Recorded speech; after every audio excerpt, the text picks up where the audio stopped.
नमस्कार प्यारे बच्चों, क्या हाल चाल। मज़े में सभी, पढ़ाई मस्त चल रही है।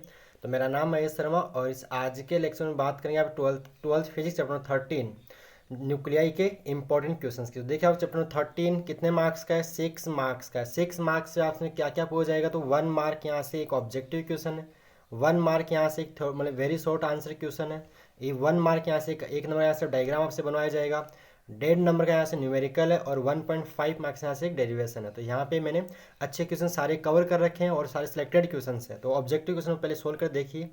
तो क्वेश्चन फर्स्ट क्या देखिए, question first the ratio of the radii of the nuclei 13 element 27 and 30 zinc 64। तो देखिए हम जानते हैं R is equal to formula होता है आर नोट कि A to the power 1/3 where A is the mass number, R naught is a constant and R is the radius of nucleus. तो देखिए यहाँ से अब दो क्या कंपेयर करना है, तो अपन लिखेंगे इसको कि R1/R2 को राइट करना है, तो ये आपको मिलेगा आर नोट A1 की पावर 1/3 अपॉन A2 की पावर 1/3। और यहाँ पे आर नोट से आर नोट कैंसिल आउट हो जाए, आप सीधा कर सकते हो कि जो ये आएगा वो रेशियो ऑफ जो रेडियस का जो रेशियो होगा वो क्या होगा, R1/R2 इज इक्वल टू आएगा A1/A2 की पावर 1/3 आएगा। तो देखिए यहाँ पे 1/3, A1 क्या है 27/64 की पावर 1/3 आप निकालोगे, इसका मतलब इसका क्यूब रूट आप फाइंड आउट करोगे तो आपको मिलेगा 3/4, इसका आंसर आपको मिलेगा। यानी option D is correct. Clear. उसके बाद एक नेक्स्ट आप question number, what will be the value of neutron multiplication factor for control chain reaction. तो कंट्रोल चेन रिएक्शन के लिए जो न्यूट्रॉन मल्टीप्लिकेशन फैक्टर उसकी वैल्यू क्या होती है, के इज इक्वल टू 1 होती है। क्लियर। उसके बाद क्वेश्चन नंबर थर्ड आपका, ऐसा यूनिट ऑफ एक्टिविटी इज, तो ये होती है बैक्यूरल होती है। क्या होती है, बैक्यूरल। क्या होती है इसकी ऐसा यूनिट, यानी ऐसा unit of activity is Becquerel. उसके बाद क्वेश्चन नंबर आपका ऑब्जेक्टिव का फोर्थ, क्या देखिए, the energy equivalent of 1 atomic mass unit. तो 1 एमयू के इक्विवेलेंट एनर्जी आपको याद होनी चाहिए क्या होती है, 931.5 mega electron. Capital M small M नहीं देखें आप, एक स्मॉल एम, ये नहीं हो सकता, स्मॉल एम मिली हो जाएगा। तो ये भी नहीं हो सकता, ये 9.31 है, ये होगा ऑप्शन सी 931.5, यानी option C is correct. 931.5 mega electron. इसको कई बार 931 भी राइट कर देता है कई बार, यानी अप्रोक्सीमेटली ये 931 mega electron volt. Small M मिली हो रही है, मत कर देना। क्लियर। और जो फर्स्ट ऑप्शन है वो है वो 1 इलेक्ट्रॉन वोल्ट की एनर्जी होती है। तो 1 इलेक्ट्रॉन वोल्ट होता है आपका 1.6 इंटू 10⁻⁻19 जूल के इक्वल होता है। नेक्स्ट आप question number 15, the decay constant of A radioactive substance is 0.693 पर minute. What will be the half life and mean life of it. तो देखिए अपन जानते हैं यहाँ पे गिवन कि आपको लैम्डा डिके कांस्टेंट यानी 0.0693 आपको गिवन है। तो हाफ लाइफ का फॉर्मूला क्या होता है, हाफ लाइफ होती है T half is equal to 0.693 upon lambda. अब देखिए लेमडा की वैल्यू 0.693 पर मिनट है, यहाँ से आएगा 1, लेकिन 1 मिनट आएगा, क्या आएगा 1 मिनट है। तो 1 मिनट बोलते हो 60 सेकेंड, यानी इसका ऑप्शन जो होगा वो होगा 60 सेकेंड होगा। अब 60 सेकेंड और किसी में है नहीं, तो वैसे ऑप्शन ए सही होगा, लेकिन अब फिर भी अपन चेक कर लेते हैं। देखिए ये तो होगी हाफ लाइफ। अब मेन लाइफ का फॉर्मूला क्या होता है, मेन लाइफ होती है टो इज इक्वल टू 1/λ 1/, या आप ये तो होता है ये फॉर्मूला है तो ऐसे निकालो, या फिर फॉर्मूला होता है किसके बीच में, हाफ लाइफ। तो देखिए टो मतलब मेन लाइफ से बताया, टो होता है आपका 1/λ, क्या होती है मेन लाइफ।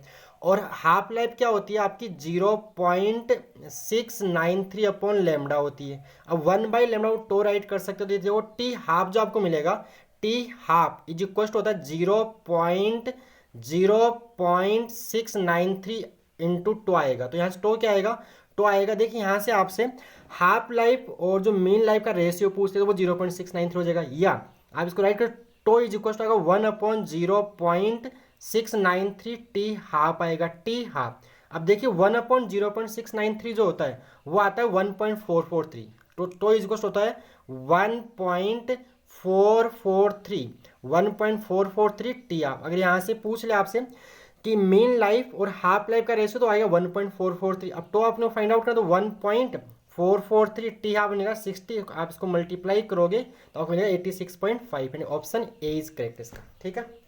और क्या, तो आपके यहाँ से मैंने बहुत सारे फॉर्मूले बोल दिए और क्या क्या पूछ सकते हैं, जैसे रेशियो पूछे तो मैंने सारे डिटेल्स यहाँ पे डिस्कस आपसे कर लिए हैं। नेक्स्ट है क्वेश्चन नंबर अच्छा क्वेश्चन है, an element A decays into element C by the following two step process, यानी एक जो एलिमेंट ए उसका डीके हो रहा है और वो सी एलिमेंट में कन्वर्ट हो रहा है, तो क्या करना अपने को।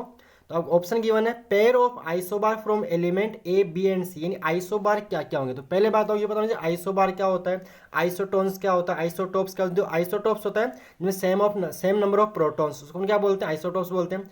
और जिनमें सेम नंबर ऑफ न्यूक्लियॉन्स होते हैं उनको हम बोलते हैं आइसोबार बोलते हैं। और जिसमें सेम नंबर ऑफ न्यूट्रॉन्स होते हैं उसको हम बोलते हैं आइसोटोन्स बोलते हैं। क्लियर।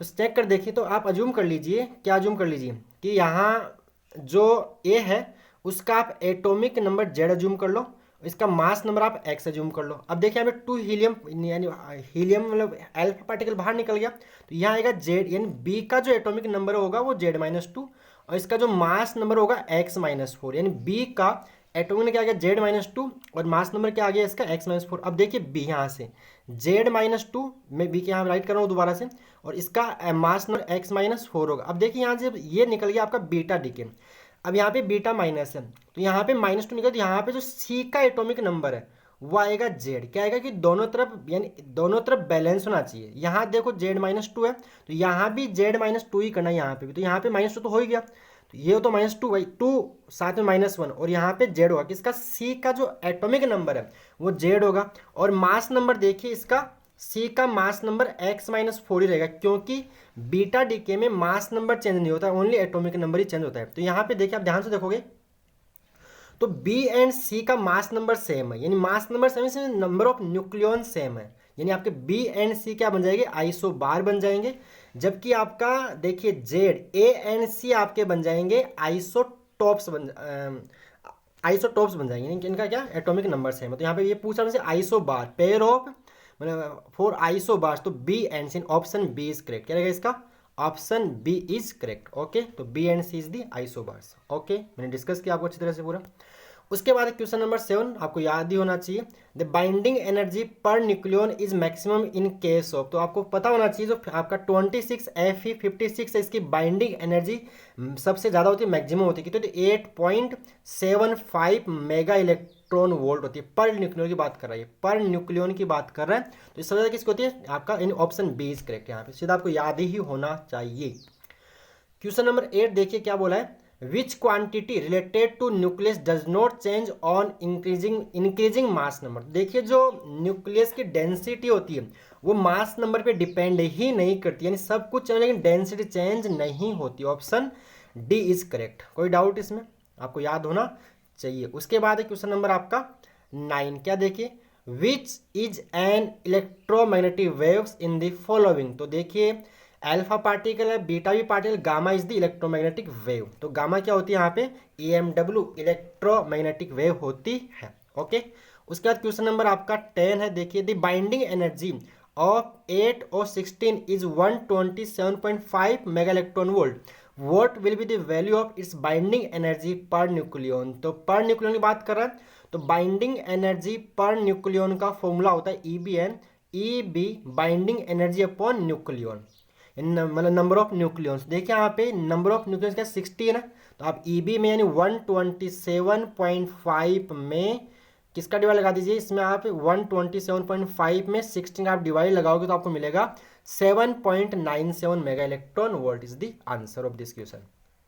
नेक्स्ट आपका क्वेश्चन नंबर 11, क्या बोला, 1 मेगा इलेक्ट्रॉन वोल्ट इज। तो देखिए अपन जानते हैं 1 इलेक्ट्रॉन वोल्ट होता है वो होता है 1.6 इंटू 10⁻⁻19 जूल आता है। ये बात करें मेगा इलेक्ट्रॉन वोल्ट की, तो 1 मेगा मीन्स मेगा हो जाएगा 10⁻6, तो यहाँ पे प्लस माइनस का 19 + 6 होगा तो आएगा 1.6 इंटू 10⁻30 जूल। सीधा 1.6 इंटू, ये ऑप्शन एक टिक मत कर देना, ये 1 इलेक्ट्रॉन वोल्ट की वैल्यू होती है। पूछ रहा है 1 मेगा इलेक्ट्रॉन वोल्ट, यानी मेगा मीन्स 10⁻+6, माइक्रो होता है 10⁻⁻6, तो यहाँ आएगा 1.6 इंटू 10⁻30 जूल। ओके, उसके बाद क्वेश्चन नंबर 12 क्या देखिए, in nuclear reactors the control rods are made of. तो कंट्रोल रोड्स किसकी होती है, कैडमियम की होती है, किसकी, कैडमियम या बोरोन की। तो यहाँ पे कैडमियम ऑप्शन, तो कैडमियम की, किसकी, ऑप्शन ए इज करेक्ट। उसके बाद क्वेश्चन नंबर 13 क्या गिवन है, the function of heavy water in a reactor is to ठीक है। तो ऑप्शन है स्टॉप द नो, स्टॉप नहीं करता है, स्लो डाउन द न्यूट्रॉन्स, ये करता है न्यूट्रॉन को, इसकी स्पीड को डिक्रीज करता है, to slow down the neutrons, यानी option B is correct. Okay, next question number 14, क्या देखिए, which of the following is use as moderator in nuclear reactor. तो मॉडरेटर के लिए अपन यूज करते हैं हैवी वाटर, D2O, क्या यूज करते हैं, D2O हैवी वाटर यूज करते हैं। Okay, clear. उसके बाद क्वेश्चन नंबर 15 क्या बोला देखिए ऑब्जेक्टिव का, in nuclear reaction there is conservation of mass only, energy only, momentum only. तो इसमें देखो तीनों मास, एनर्जी और मोमेंटम तीनों कंजर्व होते हैं, option D is correct, in mass, energy and momentum all are conserve in nuclear reactions.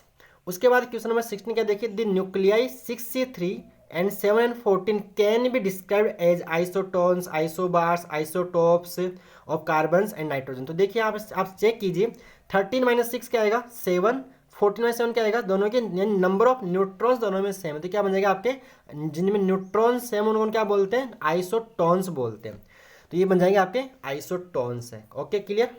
उसके बाद आपका next question number 2, draw a graph between the binding energy per nucleon and mass number. जो आपको ये वाला graph है, एक बार diagram इसको बुक में ढंग से अच्छे से देखना, यहाँ पे मास नंबर लोगे, यहाँ पे लोगे EBN binding energy per nucleon इन मेगा इलेक्ट्रॉन वोल्ट। तो ग्राफ कुछ ऐसा, जो ये वाला ग्राफ आपको आना चाहिए, ये वाला ग्राफ आपको यहाँ पे ड्रॉ करना होगा। ओके, उसके बाद है question number 3, draw a graph between the potential energy of a pair of nucleons and distance between them. तो ये वाला जो ग्राफ आता है आपने बुक में देखा होगा, ये ग्राफ आपको यहाँ पे ड्रॉ करना होगा, यहाँ पे क्लियर, बुक में वाले ग्राफ आप अच्छे से इसको देखना। ओके, यहाँ पे आपको लेनी है पोटेंशियल एनर्जी, और यहाँ लेनी है आपको मतलब डिस्टेंस, मतलब इनके बीच का डिस्टेंस बिटवीन दी न्यूक्लियंस, यहाँ पे डिस्टेंस आएगा।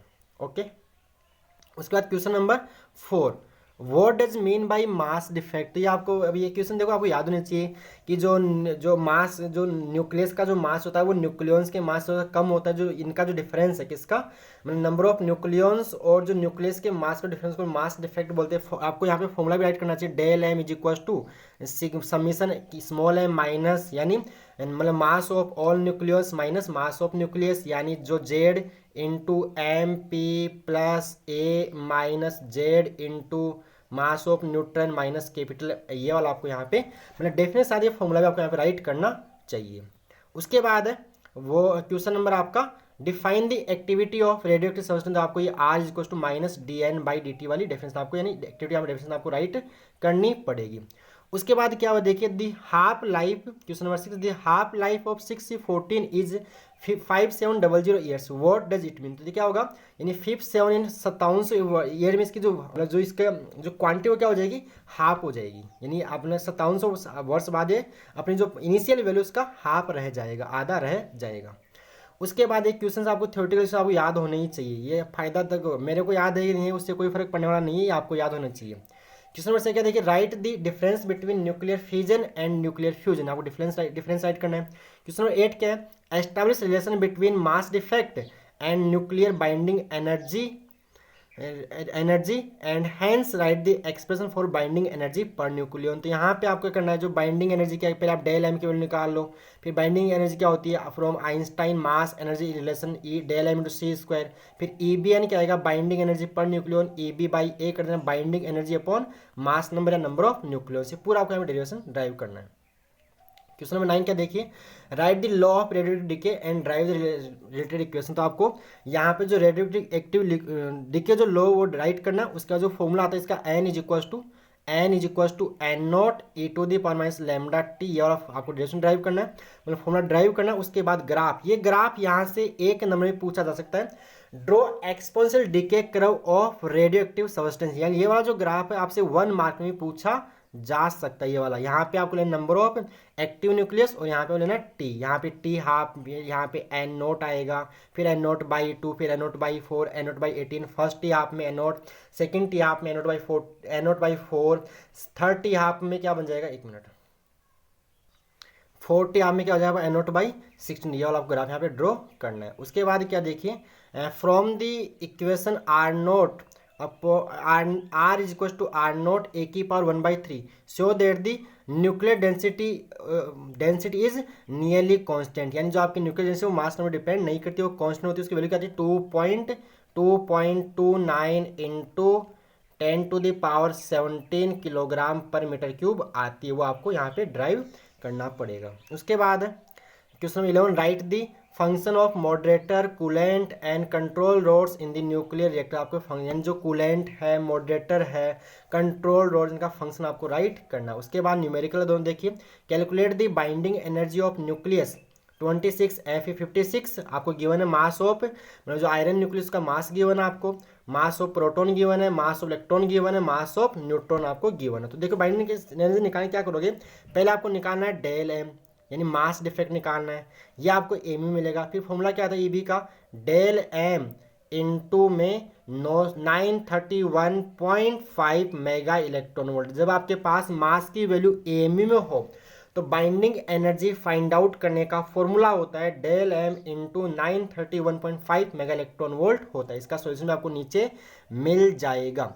उसके बाद देखिए क्वेश्चन नंबर आपका 13, अगर सर 12 डिस्कस कर दो, क्वेश्चन नंबर 12 का सॉल्यूशन नीचे गिवन है, ये रहा कहाँ, ये मैंने जितने भी जो ऑब्जेक्टिव में न्यूमेरिकल थे सबका सॉल्यूशन आपको नीचे दे रखा है, पीडीएफ का लिंक डिस्क्रिप्शन बॉक्स में आपको मिल जाएगा, वहाँ से आप इसको डाउनलोड कर सकते हो। तो देखिए क्वेश्चन नंबर आपका क्वेश्चन नंबर 12 ये रहा।